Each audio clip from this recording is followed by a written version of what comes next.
Adriane Gay. The name of my business is ABG Special Ed Consulting, and I serve parents with special needs kids. I help them navigate the IEP process. And tell me a little bit about what the IEP process is, for those who don't know.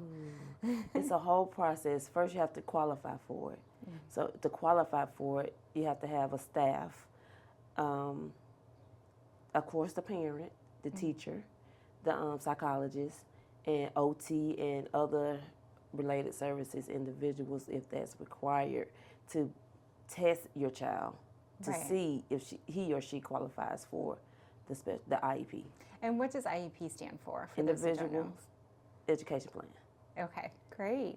And how did you get into this? Ooh, it started back when I was little. I have a brother who's special needs. Okay. So, and where I'm from, it's not quality education, let me just say that. So I got into it looking at what he went through as a kid. Okay. So when I got in like 3rd grade, I said, okay, I want to help my brother, because he didn't get the help, and he still has mental health issues going on right now because he just didn't get the help and it just wasn't there. So I wanted to help people like my brother become better citizens of the community, and I became a special education teacher. And with that... So it's something you knew you always wanted to do. Yes. Yeah.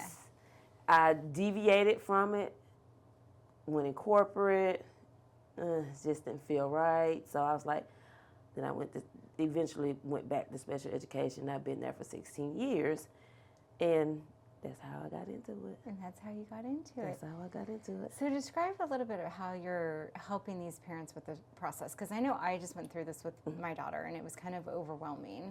The amount of testing that she had to do, and the amount of specialists from the county that had to approve, and it took us, I think it was a 3-month process. Yeah, so it could be like 3 to 6 months, depending on the county and how fast it moves. Yeah, so tell me a little bit about this process, I help parents with all aspects of special education, whether it's giving them resources. If I can't help, I can help. I got the resources that I can provide the parent, helping them build the IEP, goals, objectives.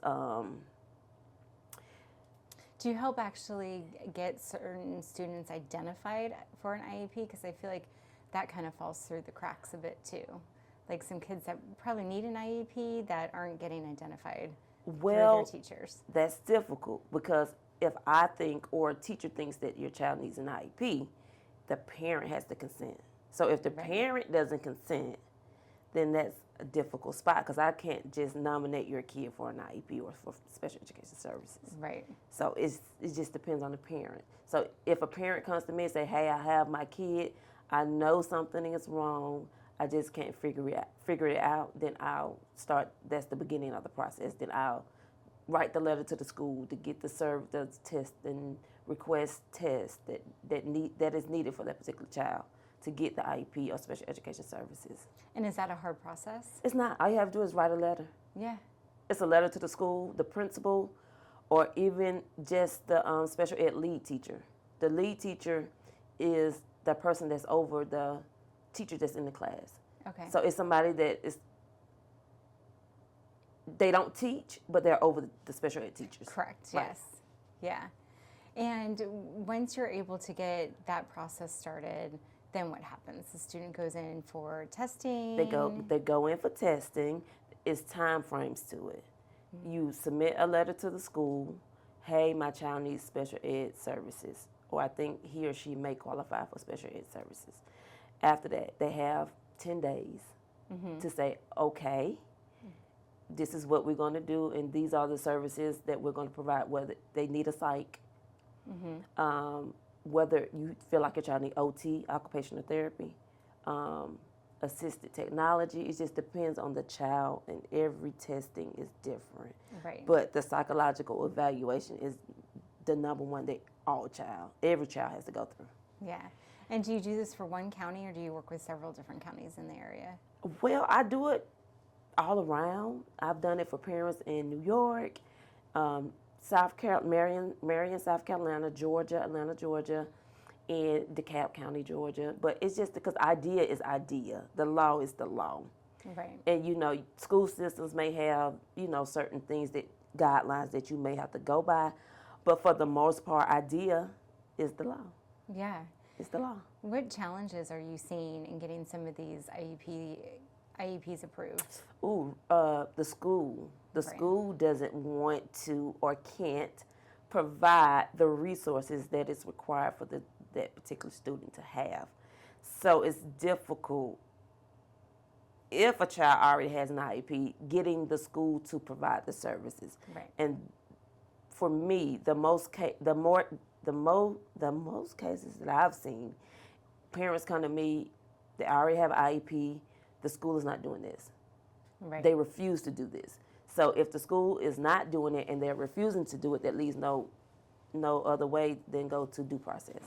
What's due process? Due process is the starting of a legal situation when you have a complaint about the school and the services that they're not providing for your child that is on their IEP, which is a legal binding document. Yes, absolutely. Do you think that the schools are resistant to doing this because of lack of funding? I think it's a lack of funding, but I'm realizing it's a lack of knowledge. Yes. And I see the lack of knowledge more so in public charter schools, where they're getting the funds for special ed kids, because you get paid per kid when your child's on special education. Right. They're getting the funds, but they don't want to take the necessary trainings or provide the necessary trainings for the teachers to provide the services to the kids with the IEPs. Yeah. Do you find that some parents take advantage of the system, and there's some kids that need it more than others? I haven't met any parents that took advantage of the system. Have I heard?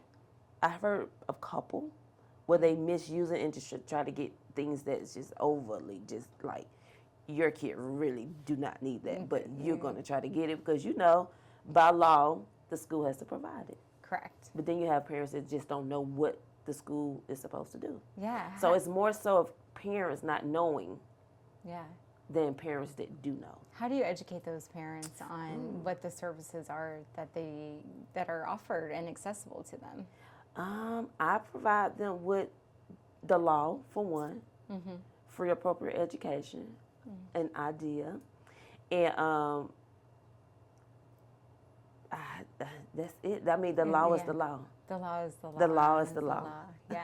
So do you contract out with the different schools, or are you mostly working privately with the parents as like a consultant to get this process done? I've consulted with 2 schools. Okay. But that's not where I really want to be. Okay.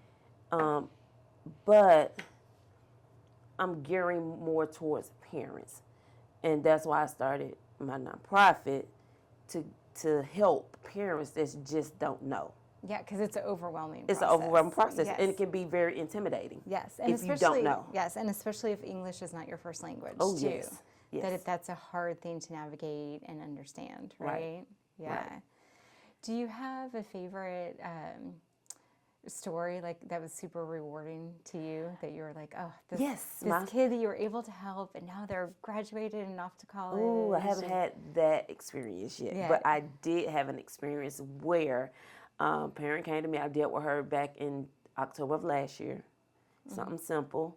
And I reached back out just to see how the kid was doing. She was still having issues with school, so we decided to go through the due process. And I won it. Oh, good. We got the services that the kid needs, everything that the kids need. Yeah. So that was my win, one of my wins. And that felt good. Yeah. And you're like, this is what I want to keep doing. Yeah.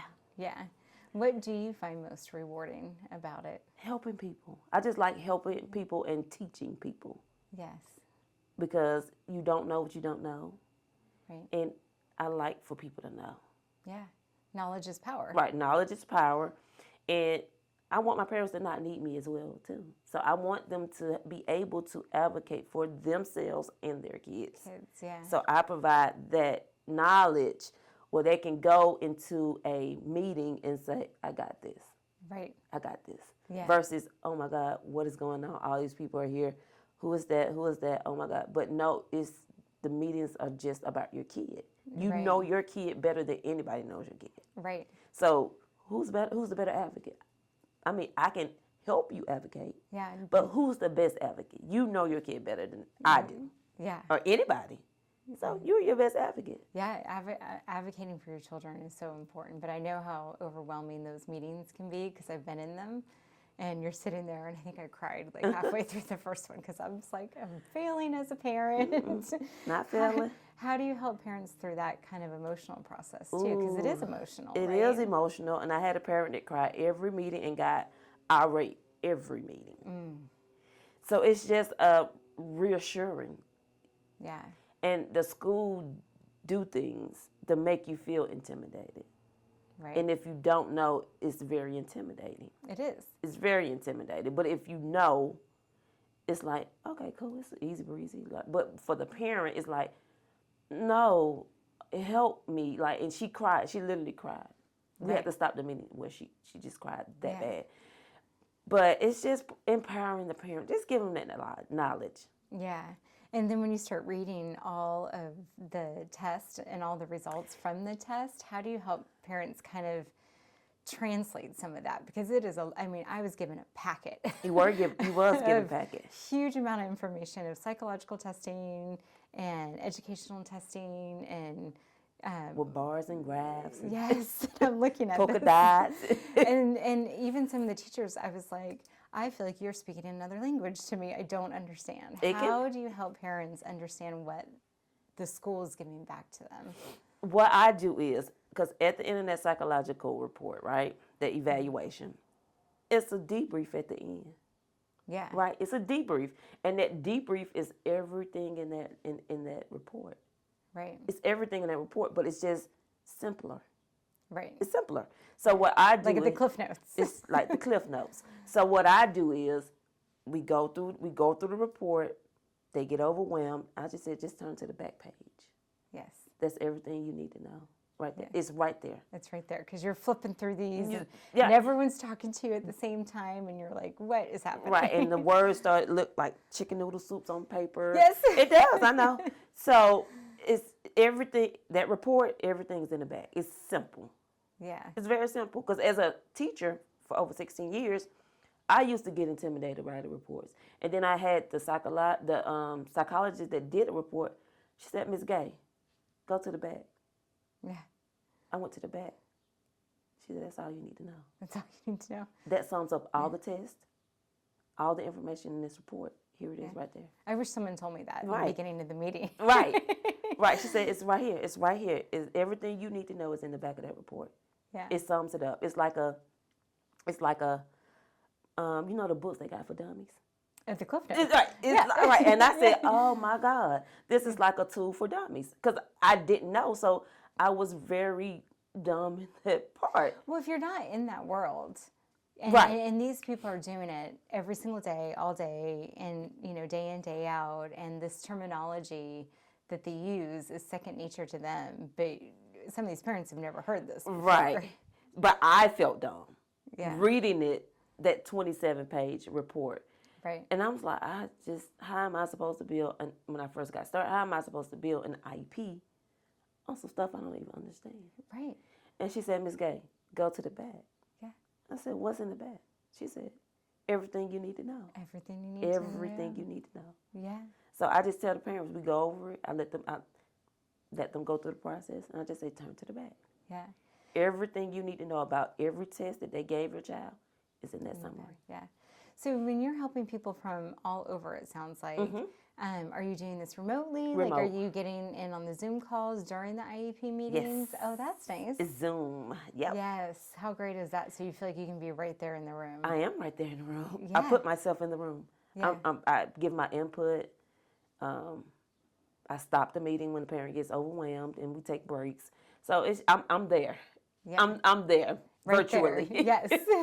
On a little screen right there. Right. I'm right there. Yeah. I'm right there, and it makes the parent feel better as well because they don't know what the school is talking about or the district. So I'm there to break it down. Hey, Miss Such and Such, whoever the person is, do you understand what was just said? This is what this means. This is what that means. Yeah. And then we Because a lot of them are in there nodding their head and because they really don't even know what's going on. Yeah. So I stop and say, hey, do you understand what was just said? Do you understand? Yeah. Do you need them to go back over it? Yeah, because this whole group of people is telling you all of these things about your kid, and you're like, but nobody knows my kid better than me. But how are you guys all telling me this information? Right. So, yeah. Yeah. What are you doing for marketing and advertising to kind of get your clients in the door? I am on Instagram. Okay. I am on LinkedIn. And I have a blog as well. And I also have a newsletter people can subscribe to. Great. What would be your top, 3 things of advice for parents going through this process? Maybe top 5 if you have them. Yeah.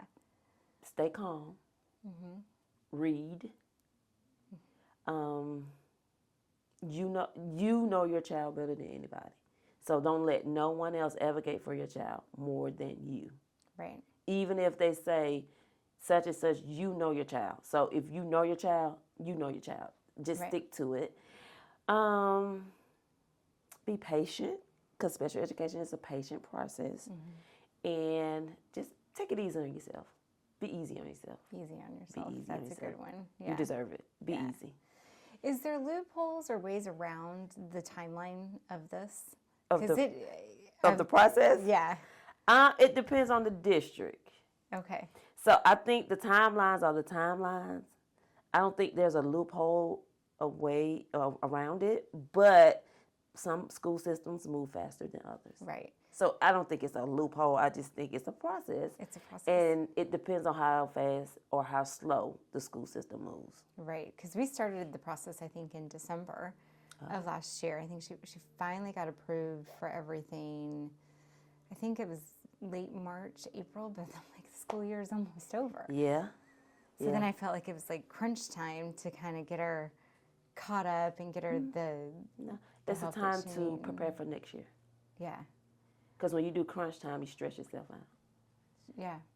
If we know the year's out, it's almost over, build on that year, build on what we have left, and just prepare for next year. So next year you'll be better equipped. Yes. You're ready. Yeah, and we're taking advantage of summer school this year just to kind of keep her on track, which we haven't done before, but I figured why not if we have the access to... So is it summer school or ESY? Summer school. Summer school, okay. Yeah, just to kind of keep her on track and... Okay. And that like you said, build on this year. Build on this year coming up. But why not, right? Can't hurt. Because I feel like summer hits and then these kids go back and they lose it. And then you're starting all over again. Right. And despite your best efforts over the summer of keeping up with reading and schooling activities and stuff, it falls by the wayside. And what I did with my kid, she's 16 now. She sat in the IEP for a minute. But what I did with my kid, I used to buy her bridge books. What's bridge books? Bridge books, you can find those in Target, Amazon. It's like books on their grade level that helps them bridge the gap. If you feel like they're going to lose information, it's like workbooks that you can give them, hey, do 5 work pages. I mean, it depends on what you want to do with your child. Just have them to work that bridge book. It's called bridge book. Bridge books. I'm going to have to look that up. Where she may not even need summer school. She just need to continue to build on her skills that she has. Oh, we're doing everything this summer. We're doing the summer school. I'm going to go get the bridge books. But there you go, bridge books, and they work really good. You can find those at Target, and I think it's Brain. I can't remember the name of it. I haven't used that book, but I'm gonna use them pretty soon. My son is 4, have a 4-year-old as well. Yeah. But we will be using bridge books. Yeah. It helps bridge the gap. Another good question. What advice do you have for parents for keeping their kids on track over the summer? Bridge books. Bridge books. Summer school. Most kids do ESY, which is extended school year. It's where if it's in the IEP. Okay. So if you have extended school year, you have to do, and if your parent feel like you're going to lose information over long breaks, then they enroll you for extended school year. It's not summer school because summer school is working on academics. ESY is working on their goals. Oh, okay. That's in their IEP. So do you think it's more tailored to them? Yep, it's more tailored to their IEP. Like if they're doing great in math, but they need some help in reading. Then they would just focus on reading. On the reading part. On reading. Yeah. So where do you see yourself going with all of this in the next few years? Ooh. I plan to see myself bridging off into different countries. Okay. And helping parents in different countries. How do other countries compare with IEPs in these It depends certain on the situations? country. Yeah. And I'm not very well versed in that yet. But I heard that special education in other countries is not good as well. Right. For parents. Yeah. So that is my ultimate goal, is to bridge off into other countries. Yeah. Or what about even people that are, from the States maybe that are living abroad, going to charter schools and stuff? Do you think there's a place there for help? It could be. Yeah. I never looked into that.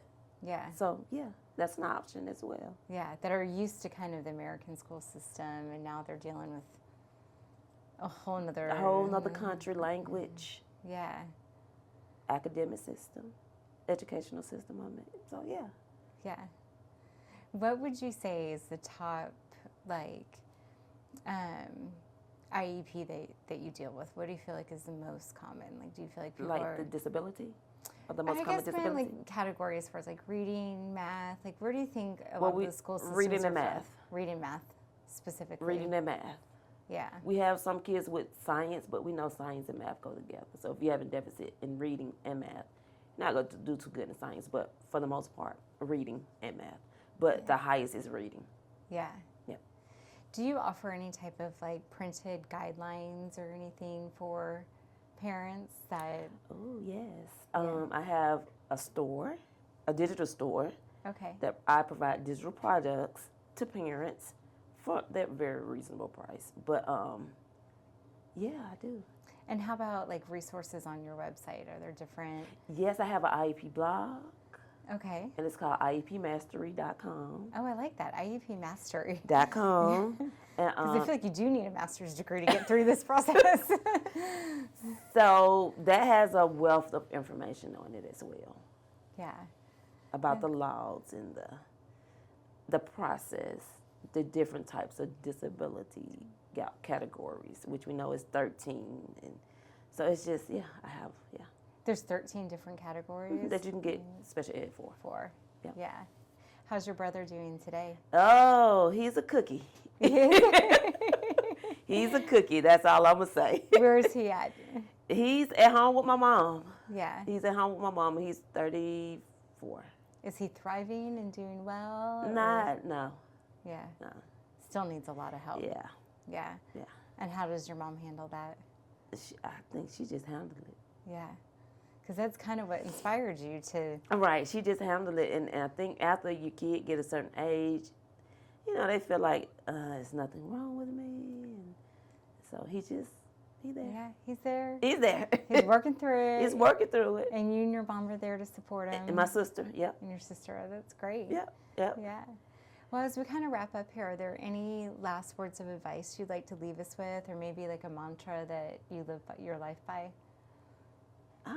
My mantra for life is just YOLO. Live it. Yeah. I haven't heard that in a while. Yeah, right. I've heard it.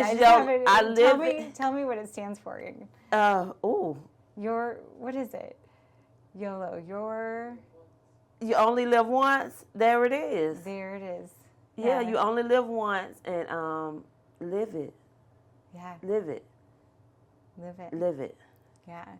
Well, thank you for sharing your story with us today. I know that this information is going to be helpful to so many parents out there that are going through this process that need help navigating it. So I think your services are amazing, and I wish you all the success in the world. Thank you for having me.